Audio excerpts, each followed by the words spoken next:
ఛత్తీస్గఢ్ సుకుమా జిల్లాలో మావోయిస్టులు ఘాతుకానికి పాల్పడ్డారు. పోలీస్ ఇన్ఫార్మర్ నెపంతో ప్రభుత్వ స్కూల్ టీచర్ను అతి కిరాతకంగా గొడ్డలతో నరికి చంపారు. మృతుడు శిక్షదూతు బార్సే లక్ష్మణ్గా గుర్తించారు. గతంలో ఇతడికి చాలాసార్లు బెదిరింపులు ఇచ్చినా మారలేదంటూ మావోయిస్టులు ఆరోపించారు.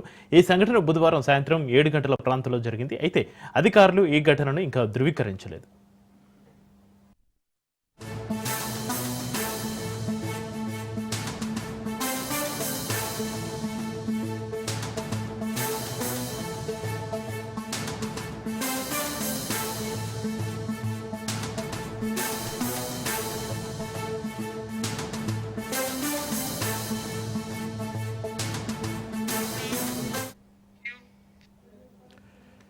ఛత్తీస్గఢ్ సుకుమా జిల్లాలో మావోయిస్టులు ఘాతుకానికి పాల్పడ్డారు. పోలీసు ఇన్ఫార్మర్ నెపంతో ప్రభుత్వ స్కూల్ టీచర్ను అతి కిరాతకంగా గొడ్డలతో నరికి చంపారు. మృతుడు శిక్షదూతు బార్సే లక్ష్మణ్గా గుర్తించారు. గతంలో ఇతడికి చాలాసార్లు బెదిరింపులు ఇచ్చినా మారలేదంటూ మావోయిస్టులు ఆరోపిస్తున్నారు. ఈ సంఘటన బుధవారం సాయంత్రం 7 గంటల ప్రాంతంలో జరిగింది. అయితే అధికారులు ఈ ఘటనను ఇంకా ధృవీకరించలేదు.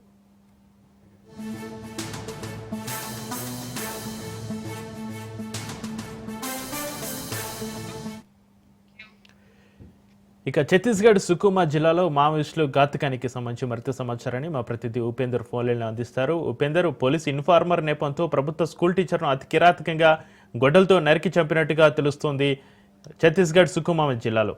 దీనికి సంబంధించి మీ దగ్గర ఉన్న అప్డేట్స్ ఏంటి ఉపేందర్?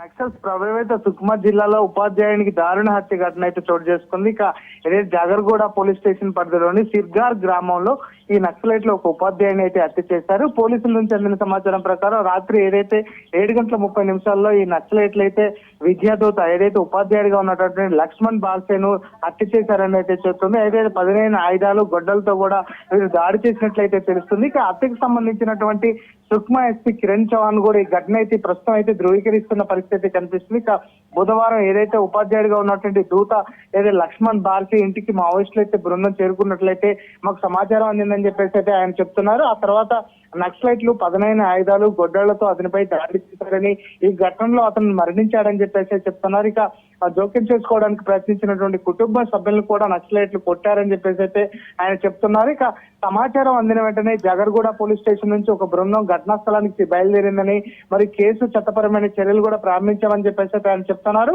మావోయిస్టుల కోసం కూడా గాలింపు చర్యలు అయితే చేపడుతున్నామని చెప్పేసి అయితే ఎస్పీగా ఉన్నటువంటి కిరణ్ చౌహాన్ కూడా చెప్తున్న పరిస్థితి ప్రధానంగా కనిపిస్తుంది. అయితే లక్ష్మణ్ బార్సేను నక్సలైట్లు బెదిరించారని, లక్ష్మణ్ ఏదైతే ఉపాధ్యాయుడిగా సేవలు విడిచిపెట్టాలని చెప్పేసి మావోయిస్టులు చాలా కాలంగా కూడా బెదిరిస్తున్నారని అయితే స్థానిక వర్గాలు కూడా చెప్తున్నాయి. అయినప్పటికీ లక్ష్మణ్ పిల్లల మీద ఉన్నటువంటి ఆప్యాయత కూడా పిల్లలకు విద్యను అందించాలనే లక్ష్యంతో కూడా ఆయన విద్యను అయితే కొనసాగిస్తున్నాడు.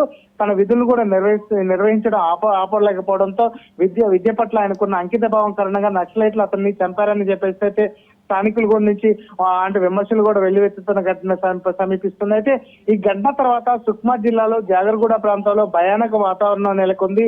ప్రజలు భయపడుతున్నారు. ఈ కేసులో దర్యాప్తు తర్వాతనే తాము మరింత సమాచారం చెప్పగలమని చెప్పేసి అయితే సుక్మా ఎస్పీగా ఉన్నటువంటి కిరణ్ చౌహాన్ కూడా చెప్తున్న పరిస్థితి కనిపిస్తుంది. ప్రస్తుతం మాత్రం అతని మృతదేహాన్ని పోస్ట్ మార్టం నిమిత్తం ఆసుపత్రికి అయితే తరలించిన పరిస్థితి కనిపిస్తుంది.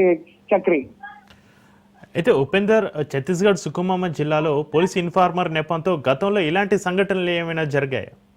ఎస్ చక్రి, గతంలో కూడా ఏదైతే జాగర్గూడ పోలీస్ స్టేషన్ పరిధిలో ఉన్నటువంటి ఒక ఉపాధ్యాయుడితో పాటు అక్కడ ఉన్నటువంటి స్థానికులను కూడా వీరైతే హత్య చేశారు. ఇక్కడ గిరిజన గ్రామాలు ఎక్కువగా ఉంటాయి. వీరందరినీ కూడా ఆ పిల్లలకి విద్యను అందించే క్రమంలో వీరు కొంత జాగరూకులు అవుతారనే ఉద్దేశంతో మావోయిస్టులు ఘాతుకాలకు పాల్పడుతున్నారని చెప్పేసి అయితే స్థానికులు చెప్తున్నారు. ప్రధానంగా గతంలో జరిగినటువంటి జాగర్గూడ పోలీస్ స్టేషన్ పరిధిలో ఉన్నటువంటి బుర్సుకొండ అనే గ్రామంలో కూడా ఒక ఉపాధ్యాయుడు సత్యనేడు వాగ్వే అనే ఉపాధ్యాయుని కూడా అతి దారుణంగా కూడా ఇదే క్రమంలో హత్య చేశారు. ఇతడు ఏదైతే పోలీస్ ఇన్ఫార్మర్ గా ఉన్నారనే నేపథ్యంలోనే అతన్ని హత్య చేశారు. ప్రస్తుతం ఇతను మాత్రం విద్యను అందిస్తున్నాడు. ఇక్కడ ఉన్న వాళ్ళని కూడా జాగరూకులు చేస్తున్నారని చెప్పేసి అయితే వారైతే ఆరోపిస్తున్నట్లు కూడా తెలుస్తుంది. ఎందుకంటే ఆ మావోయిస్టులు గుంపుగా వచ్చిన మావోయిస్టులు అంతా కూడా అటు కుటుంబ సభ్యులతో కూడా దారుణంగా ప్రవర్తించారు. వారందరినీ కూడా కొట్టారు. అడ్డుకోపోయినప్పుడు కొట్టినప్పుడు కూడా వారు ఈ విషయాన్ని స్పష్టంగా చెప్పినట్టు కూడా కుటుంబ సభ్యులు అయితే చెప్తున్నారు. గతంలో కూడా అంటే ఇక్కడ విద్యా వ్యవస్థను నిర్మూలన చేస్తే మాత్రం తమ ప్రాబల్యం కొనసాగించవచ్చు అనే ఉద్దేశంతోనే మావోయిస్టులు ఈ ఘాతుకాలకు పాల్పడుతున్నారని చెప్పేసి అయితే స్థానికులు విమర్శిస్తున్న పరిస్థితి కనిపిస్తుంది. ఇక ప్రస్తుతం మాత్రం ఏదైతే మావోయిస్టుకు సంబంధించినటువంటి రిక్రూట్మెంట్లు కూడా ఆగిపోవటం కూడా ఈ ఘటనకు అంటే దారితీసిందని అయితే మనం చెప్పుకోవచ్చు చక్రి. అయితే ఉపేందర్, పోలీస్ ఇన్ఫార్మర్ నెపంతో ప్రభుత్వ స్కూల్ టీచర్ను అతి కిరాతకంగా గొడ్డలతో నరికి చంపారని అధికారులు ధృవీకరించారా? అధికారులు ఏమంటున్నారు ఉపేందర్? ఎస్, ఈ ఘటనపై అటు ఏదైతే సుక్మా ఎస్పీగా ఉన్నటువంటి కిరణ్ చౌహాన్ కూడా ప్రత్యేకంగా ధృవీకరించారు. ఖచ్చితంగా ఇది హత్యగా మావోయిస్టుల హత్యగానే మేము భావిస్తున్నామని చెప్తున్నారు. ఈ ప్రాంతాలంతా కూడా పరిశీలిస్తున్నాం. గతంలో ఉపాధ్యాయుడికి ఉన్నటువంటి ఏమైనా సంబంధాలు ఉన్నాయా, లేకపోతే ఏదైనా అంటే అతని కార్యక్రమాలు అటు మావోయిస్టులతో సంబంధాలు ఏమైనా ఉన్నాయనే ఉద్దేశంతో కూడా అంటే వివరాలు అయితే సేకరిస్తున్నాం. దర్యాప్తు అయితే కొనసాగుతుందని చెప్తున్నారు. ప్రస్తుతం ఉపాధ్యాయుడిని మాత్రం అంటే ఇటు మావోయిస్టులే చంపారని చెప్పేసి మేము ప్రగాఢంగా భావిస్తున్నాం అని చెప్పేసి అయితే సుక్మా ఎస్పీగా ఉన్నటువంటి కిరణ్ చౌహాన్ చెప్తున్నారు.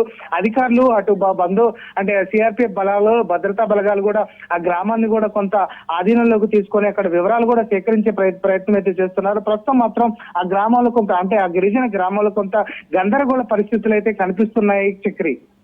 Right, thank you Upender.